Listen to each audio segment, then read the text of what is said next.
Ladies and gentlemen, welcome back to another episode of Cage Talk. Today, I have an MMA artist. Okay, he was in Cage of the Rage, British Featherweight champion. He was in Ultimate Challenge, Featherweight champion. He was in World Extreme Cage Fighting, was in the UFC. He's done bare knuckle. I mean, he's done who's of other promotions and stuff like that. Ladies and gentlemen, I would like to welcome you guys for Brad One Punch Pickett. How you doing today, buddy? I'm fine, thank you, my friend. How's everything over there in the other side of the world, man? Temperature's not been great. It's been pretty cold, but it's starting to warm up a little bit, so yeah, it's bearable. Okay. Again, thank you so much for joining us, and I appreciate everything you did in your fighting career, man. I mean, you fought the who's who in the UFC, in the WEC, everywhere you went. I mean, you left a remarkable and impressionable performance every time. So it was an honor to watching you fight, man. Thank you. Much appreciated. It's been a long old road. Definitely. Let's go down that road just a little bit and talk about your introduction to the fight game. What led you into fighting? Well, back when I started to do it, I didn't start fighting until I was 26. I boxed a little bit when I was younger, like from ages 19 to 21, but that was just merely to keep fit. I did have a few amateur boxing matches, but I didn't really get into MMA until I was about 26. I was a very good athlete, but I was in different sports, like football and cricket. Well, you guys call it soccer. Yeah. Yes, I was always a very sporty kid, but I never really got into fighting until I say 26. And back when I did, it wasn't like it is now. It wasn't like a career path for anyone. It was just something fun and quite cool to do. Oh, what do you do? I do a bit of cage fight. It's quite a cool conversation opener. It's like, yeah. So I just found it quite cool. I like the respect that it gave me as a human being, stuff like that. But then it got to the stage where I started getting good. I was good at it, and I was doing stuff. And like I say, it was no like now. If you have a young, inspiring athlete looks at this sport and goes, you know what, I can make a living out of this. I can feed my kids. I can do this. I can leave my imprint on the world. But when I was doing it, it was just it wasn't even cool. No one cared about it. So yeah, now it's all the rage. Everyone wants to be the next Conor McGregor. So it's just now it's all the rage. But yeah, like a good friend of mine, Eve Edwards, he was doing this shit before it became cool. Yeah. And that's the kind of the cool part about talking to past fighters and then like the recent fighters, like their mindset's completely different. Like you said, you have like the past fighters that were like, hey, I just did it just to do it. It was fun. And now the younger generation, these kids are like, oh, wait, hold on. Like you said, I want to be a Conor McGregor, or I could definitely make, put a stamp, a foot in the door and blow up, especially the way the sport's evolved and stuff. And regardless of, you fighting back in the day, you were still in the mix of everything, the evolution of mixed martial arts, like you were still fighting. People that are now title contenders or are champions, like if you fought, what's his name? Your last fight in the UFC, who's now in the mix. Yeah. You have him and stuff. And again, you held your own. It wasn't like you were losing a fight, and we'll talk about that later. I was winning the whole fight. Yeah, you were winning the whole fight. You're winning. So it's not like you hung it up because you couldn't go anymore. You were competing with the top contenders out there and doing very, very well. So don't hang your head out just saying like, oh, I went out and lost because, I couldn't do it. No. I mean, for me, I done what a lot of people don't get to do within this sport. I retired on my own terms and when I wanted to give up. And for me, when I was competing, my sole focus was trying to be number in the world. I didn't care about the glitz and the glam. I just wanted to be. I was a competitor, so I wanted to be number one in the world. And just just to say I did it, right? So whatever I did was always pursuing to try and get that. I had in my eyes a few good title eliminator fights. The highest rank I got was number 5 in the world. I fought everyone within in the top 10 sort of thing. Won some, lost some kind of thing. So I was always there, but never really made it. And then got to the stage where I went down to flyweight as well to try and get another fight with Demetrius Johnson. And obviously that weight class didn't suit me, so I came back up to bantamweight. And I just kind of fell out of love with the game sort of thing, where I kind of felt where I wasn't really in title contention anymore. And it wasn't, I was like, So for me, it was just like, oh, it's just a job then. You know, I went just become a bit of just a job. Gotcha. I didn't have the same kind of drive, hunger, desire. Like all these young kids, they're when I was training with them, they're coming to the gym and there's a big X on my back and they want to take me out and they want to come on. And like, I didn't have that anymore. I didn't have, common kind of thing where the old dog kind of like, he's a bit old and bored of it. And these young ones are like, yeah. They're yes men. Right? They're yes men. Yeah. They're ready to go. They're just like so eager and hungry, full of testosterone. Like, yeah. And I was like, hey, whatever kind of thing. And so I already agreed to retire from that fight, where I say a lot of people don't get to retire on their terms. A lot of people retire because they get sacked or have a bad injury that has to retire them. For me, it was just looking like, hey, look, guys, I'm done with the sport, Thanks for my time. I love it. I love everything. I love my whole experience. I love everything. But for me, I'm a proud man. Losing's not fun, so guess it out. Yeah. Got two kids and keep my health. I mean, at the end of the day, it's a lot of fighters have to think about after their career in fighting. You still want to talk to your kids and still have a life with them and stuff like that. And I talked to one of the fighters, Chris Lytle. That was one of the reasons why he won. He's like, you know what? I spent half the time. Great. Yeah. I love Chris Lytle. And he was explaining how like his whole thing was that MMA is a very selfish sport. You have to think about yourself. And especially if you have a family, it's very tough. And he said that, he was seeing his kids grow without actually watching them grow. So he was like, I'm kind of done. And so I'm glad that you got to now enjoy your family and stuff like that, man. That was it. So I never had kids in my early stage of my career.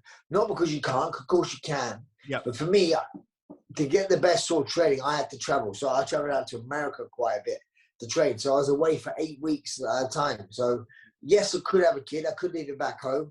But I'm missing all the best bits and stuff like that, So for me, you only get one life. So I put kids on hold till the end of my career. And I had my son, Buddy. And I did travel a little bit at the start. And I just thought, man, it's just sucked, right? it's not right. So I did fly them out there with me and stuff. But it's just I'm like, hey, I need to move on.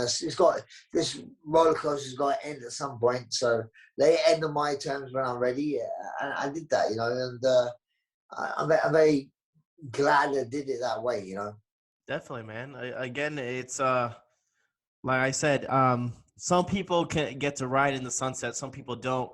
Even when you lost, you still felt like it was almost like a win-win situation, just because I guess the respect that Vera gave you and just your, there's some people. I mean, look at like Chuck Liddell, Randy Couture that have gone out. I mean, they're legends of the sport and not gone out the way they wanted to and stuff like that. But I just felt like yours.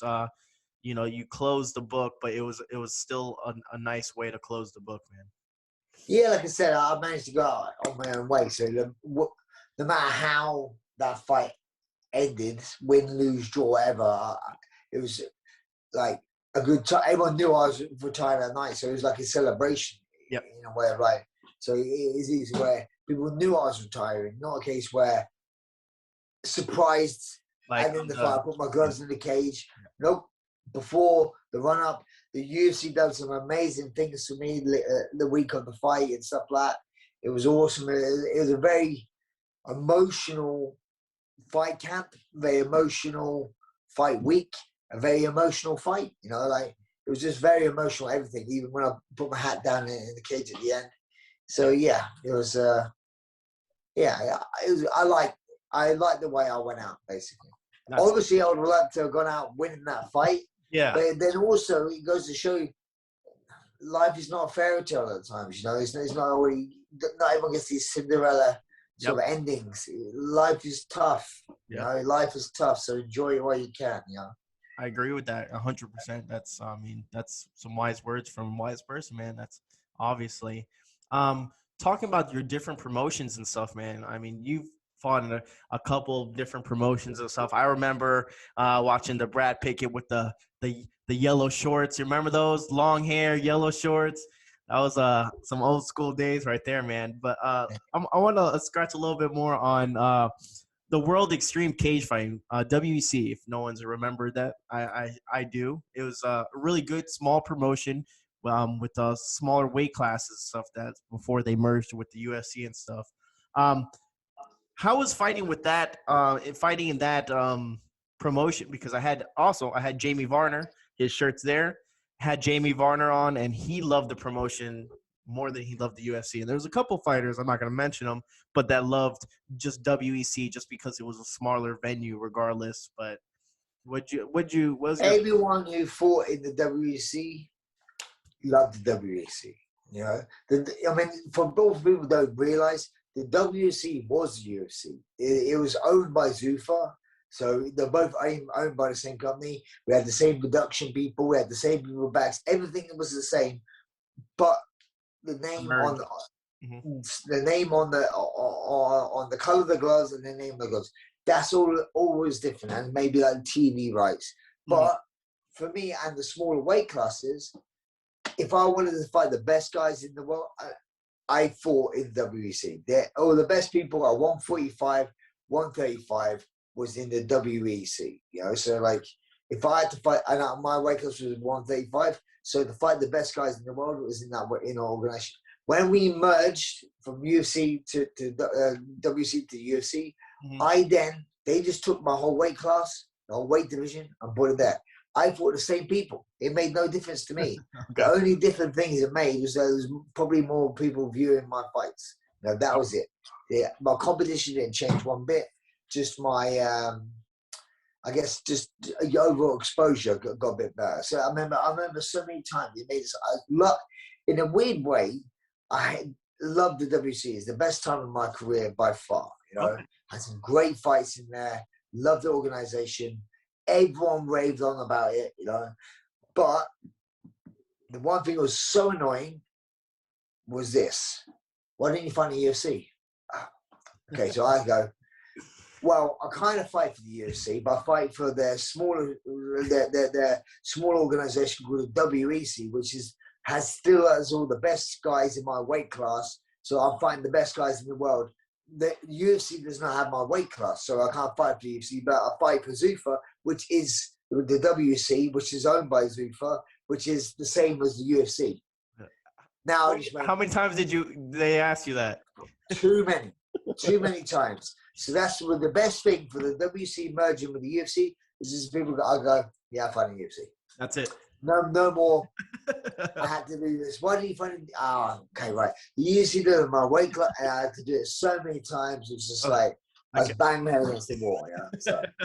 I could imagine that could be frustrating, especially since like you said, you know exactly what you were talking about. Some people did. Yeah. What would be your best battle in WEC at that time? I mean, I have a couple because I remember watching them. You had a couple submission victories over, and I think it was WEC 45. You fought, Demetrius Johnson, which is one of the best right now in the world at WEC 48. What was I had a good time in the WEC. I mean, I had some good performances, some really good fights. I think the most fun fights to probably watch. My first fight in the WC, I won by a really rare submission called a proven necktie, which is quite rare, very rare. And that was quite cool. to do my debut. That then my second fight, I fought Demetrius Johnson. Honestly, I beat him quite comfortably, but that was back then. Obviously, if I beat him now, it'd be a completely different story. But obviously, back then, whatever. But he was a very talented kid. I could tell straight away, like, this guy's good. You know? Yeah. But then after that was Scott Jorgensen fight, which was I lost that fight. It was a close fight, but really good fight, really good fight. And then after that fight, I fought a guy called Ivan Menjivar. So people who are a bit old school know that he was like one of the best guys in the world back in the day. He fought a lot in Japan and stuff like that. He's he trains from Quebec, Canada, but he was from El Salvador, you know. So he was a tough guy. So me and him had a bit of a fight, good fight then, and that's it. So I only had 4 fights in the WC, but I think that was my best sort of time of my career. Just because of my age as well, I was in my early 30s. I felt physically in my sort of prime, so I felt good back then. So I just felt that was my best sort of time. If that makes sense. Gotcha. Can you explain a little bit about, you know, any of the viewers that don't know about that submission, and if anyone's never seen that submission, again, it's very hard. Like you said, it's a really rare submission to pull off, but something really, really interesting and cool to watch when it's going down. I mean, you know. So. Yeah, I mean, obviously, I think it'll be all over YouTube somewhere. Just type in "proven necktie" and you see it. I think I was the first person, obviously, in WEC to do it, but I was the second person in Zuffa history to do it, because I think one person before me was a guy called CB Dollaway had done it.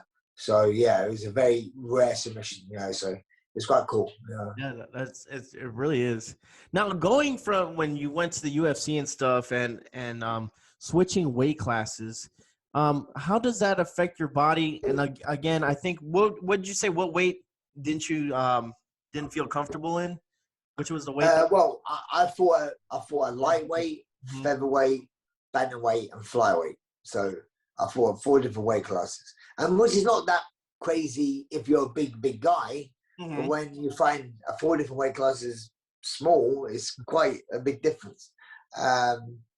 Yeah, so it was when I went to flyweight. I felt I was lean as a beast when I went down there, but I just felt it's probably a little bit to do with my age, but just the style of fight standard didn't suit me. They were just too quick in a way where it's like, fuck, let me get hold of you, motherfucker. I remember just chasing them around the cage all the time, and I'm like, the fight would end, and I'm like, it's not a scratch on me. Yeah. But I'm like, shit, come on. Yeah, it's, in my eyes, at that weight class, if you put me any of them guys and me in a room or a cage and gave one of us a key, no time limit, I will get you at some point. It's just going to take me time, but I'm going to get you.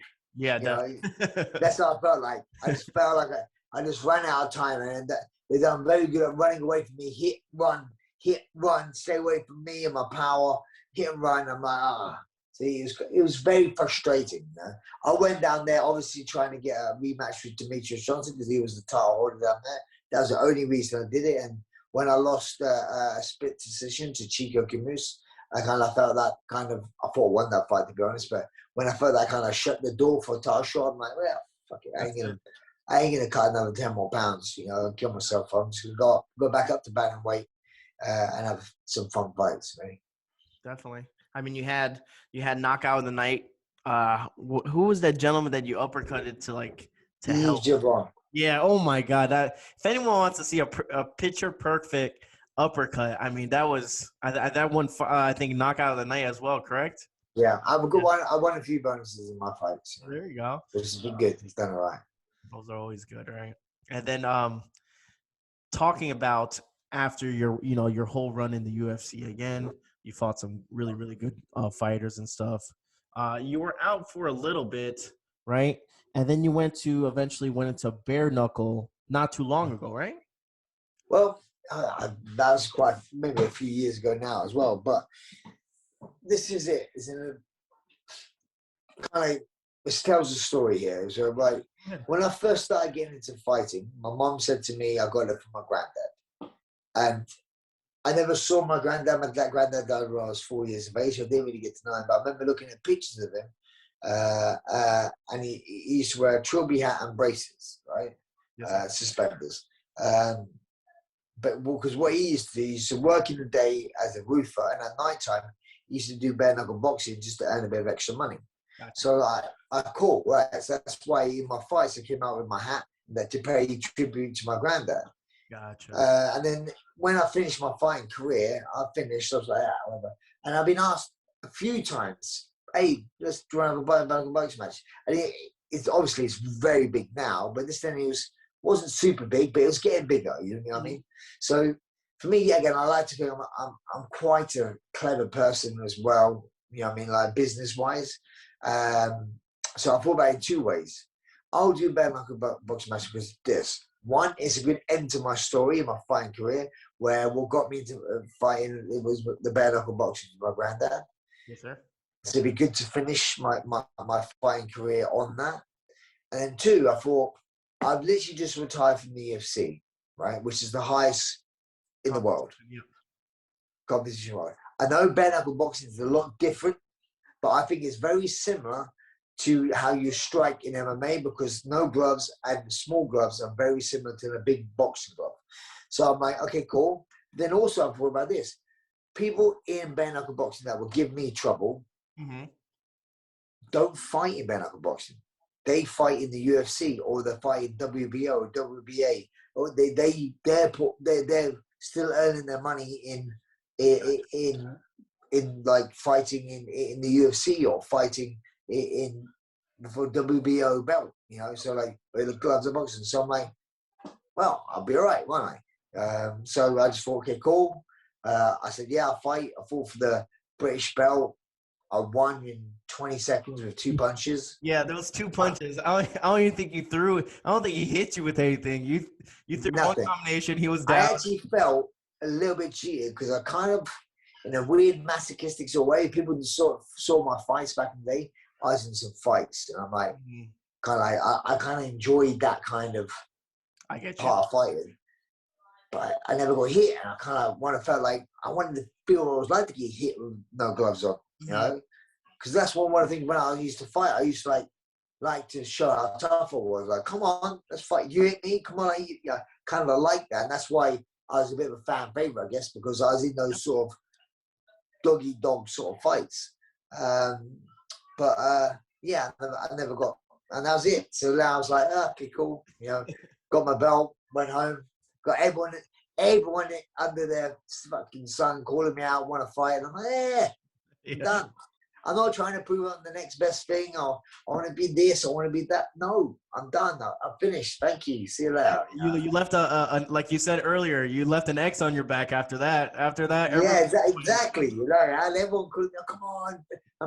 I'm looking at who is this guy? You know, so like for me, I need to have a challenge to train for, if that makes sense. Not about money. It's not for me £1 million to fight or $1 million, whatever. Money doesn't motivate me. So it had to be a challenge. For me, the first bare knuckle boxing match I was motivated for because it in itself was a challenge for me. Like, new thing, new challenge. Okay, right, let me do this. So I trained really hard for it. You know, okay, went in there in great shape. For me to do it again against some guy I don't know. Yeah, it's not. Yeah, whatever. You know, like whatever. You know, I picked that itch. You know, I've done that bare knuckle boxing. I've scratched it. Got the t-shirt. I've worn it. You know, I've done it, kind of thing. So for me to do it again, we have to be like, oh, do you want to fight Lobov? Yeah, all right, that'd be a cool fight.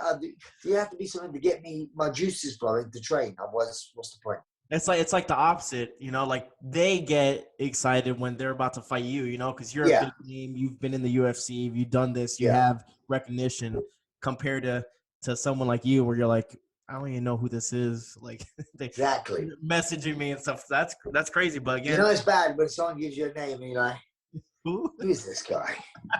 you gotta go Google him. Google. Yeah, I mean that sounds a bit without sound like I'm big bucks. It was kind of like that. It was just like, yeah, I can't be that ass, you know, like I'm not motivated. And I say, for me to train, like I said before, I was always competition motivated. So money was not a thing for me. I just wanted to fight the best. And that, like I say, and that different now. Now, bare knuckle boxing, they have a lot of great fighters in there. Yeah, again, who have now retired from the UFC or other glove boxing. So you've got some really good level fighters now in bare knuckle boxing. The level's gone up loads.